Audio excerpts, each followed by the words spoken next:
Since the United Kingdom split in approximately 932 BC, things haven't gone well in either of the two smaller kingdoms. Starting with Jeroboam, the kingdom of Israel in the north began a swift turn away from God. And through the next 2 centuries, through the dynasties of Baasha, then Omri, then Jehu, there was little desire to turn back to the God of their fathers. Instead, rebellion became a fixture of the north. A fixture until the Assyrian Empire finally took that kingdom and sent its people into exile. In 722 BC, the northern kingdom of Israel was defeated. In the south, things had gone better, but not much better. There was certainly a rebellious trend in Judah, but it was a slower trend with lots of turns toward God along the way. Jehoshaphat had had a notable turn toward God, and several generations later we saw Hezekiah bring worship back to Jerusalem and celebrate the Passover with the people of Israel once again. Yet through the prophets, including Isaiah, we saw that there was great difficulty coming on the horizon.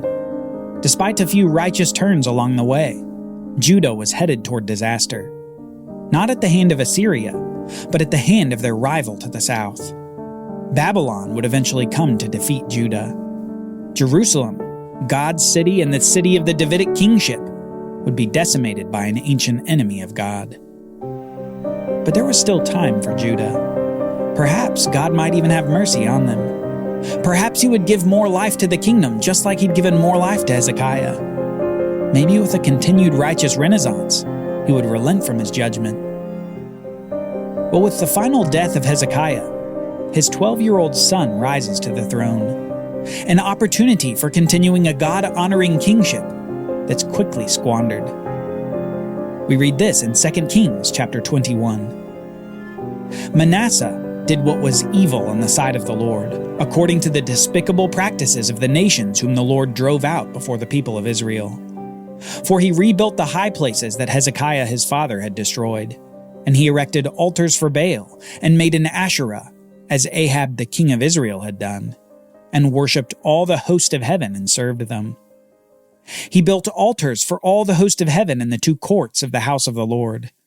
And he burned his son as an offering, and used fortune-telling and omens, and dealt with mediums and with necromancers.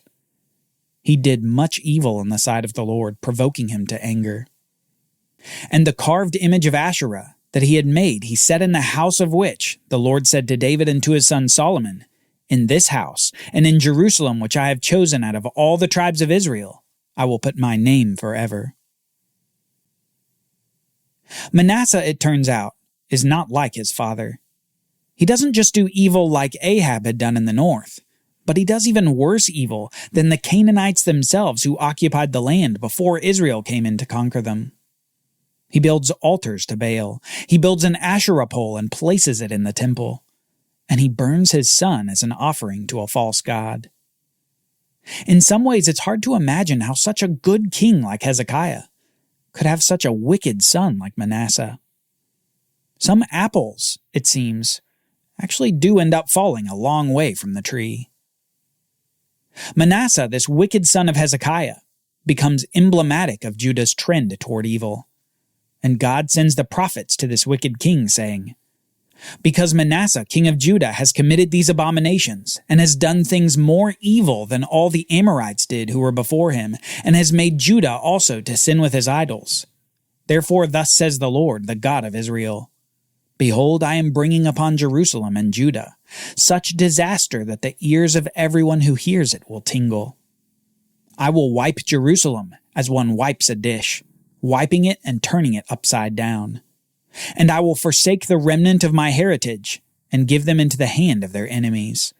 And they shall become a prey and a spoil to all their enemies, because they have done what is evil in my sight, and have provoked me to anger since the day their fathers came out of Egypt, even to this day." Through these prophets, we hear more news of impending judgment for Jerusalem and for Judah. Notably, however, we see that this judgment isn't just for Manasseh's actions. It's for all the evil that had been done since the Israelites came up out of Egypt. God is judging his people for all their evil for the last 700 years of their history. A judgment made in the midst of further evil here with Manasseh's reign.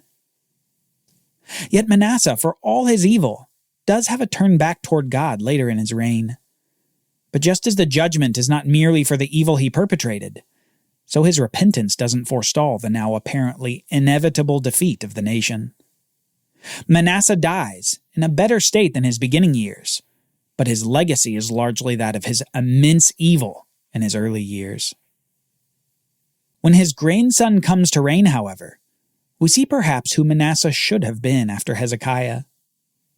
Josiah soon rises, the greatest king since his grandfather Hezekiah, and perhaps the greatest king since David himself. We read this in 2 Chronicles chapter 34. Josiah was 8 years old when he began to reign, and he reigned 31 years in Jerusalem.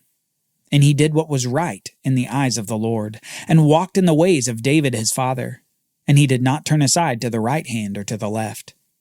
For in the 8th year of his reign, while he was yet a boy, he began to seek the God of David his father. And in the 12th year, he began to purge Judah and Jerusalem of the high places, the Asherim and the carved and the metal images. And they chopped down the altars of the Baals in his presence, and he cut down the incense altars that stood above them. And he broke in pieces the Asherim and the carved and metal images, and he made dust of them, and scattered it over the graves of those who sacrificed to them. He also burned the bones of the priests on their altars, and cleansed Judah and Jerusalem. And in the cities of the tribes of Manasseh, Ephraim and Simeon, and as far as Naphtali, in their ruins all around, he broke down the altars, and beat the Asherim and the images into powder, and cut down all the incense altars throughout all the land of Israel. Then he returned to Jerusalem. Josiah begins his reign at 8 years old, and instead of repeating the errors of prior kings, he walks in the ways of David, doing what is right in the eyes of Yahweh. Soon he begins a great purge of the land, destroying high places, idols, Asherim, Baals, altars, and all the items of false worship that he can find. But perhaps more than that, he finally destroys the false worship center at Bethel that first king of the northern kingdom had set up. Remember, Jeroboam had placed a golden calf at Bethel. He had set up his false priests, and he'd set up his false feast. Josiah finally exacted God's vengeance upon the place. Now, if you remember, this was prophesied around 200 years before by a prophet of the Lord. He had said that a man named Josiah would arise to destroy the place and burn the priests on the altars of false worship. Josiah did just that, burning the bones of the priests upon the altar of falsity. Josiah's reforms weren't done, however, because something happens that makes his religious fervor even more contrite and more resolved.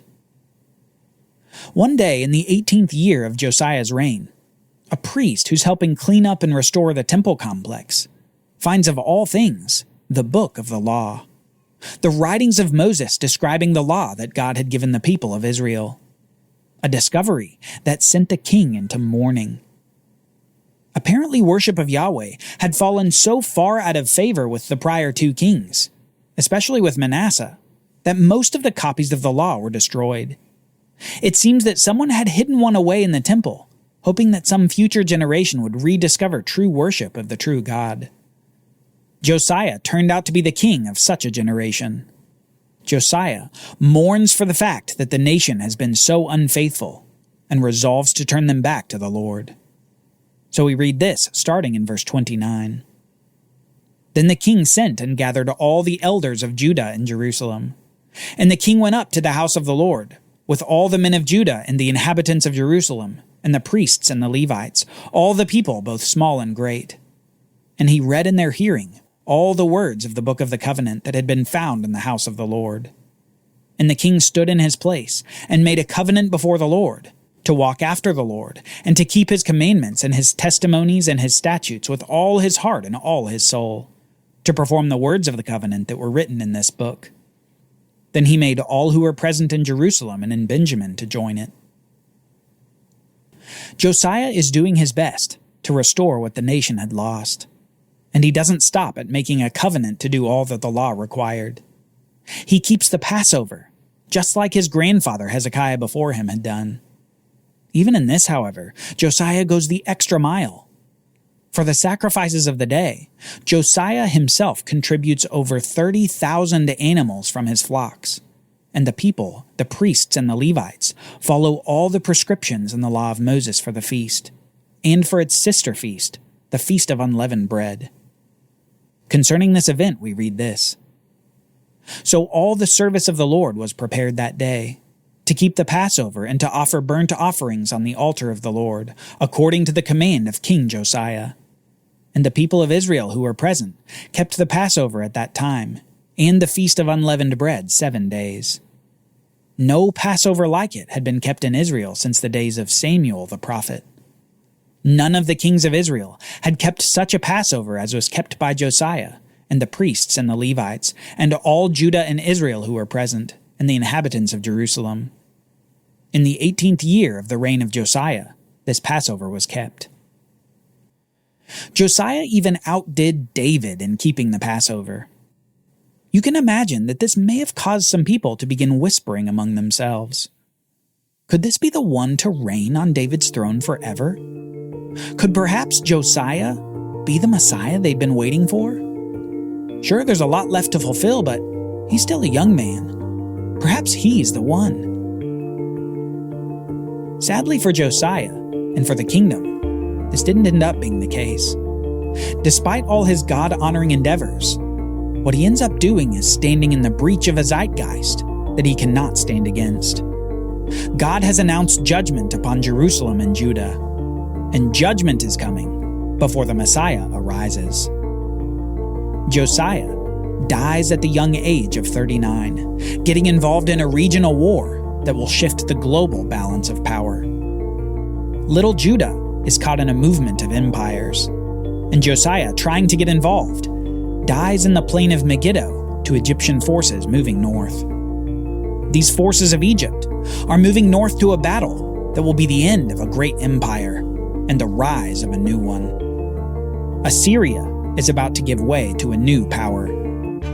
A power who takes those children of Abraham and Judah and brings them back to the land of Chaldea, back to the home of Abraham.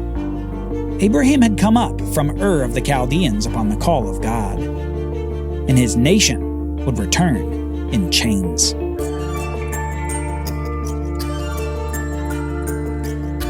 Join us next time as a prophet of God announces impending judgment, but also gives the nation the greatest taste yet of its future hope.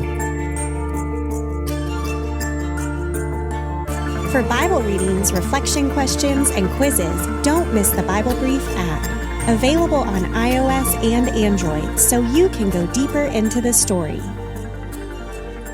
The Bible Brief is a project of the Bible Literacy Foundation, a nonprofit dedicated to helping you learn the Bible. Give to support the Bible Brief by visiting BibleBrief.org or tap the Give link in the show notes. Thank you for supporting the Bible Literacy Foundation.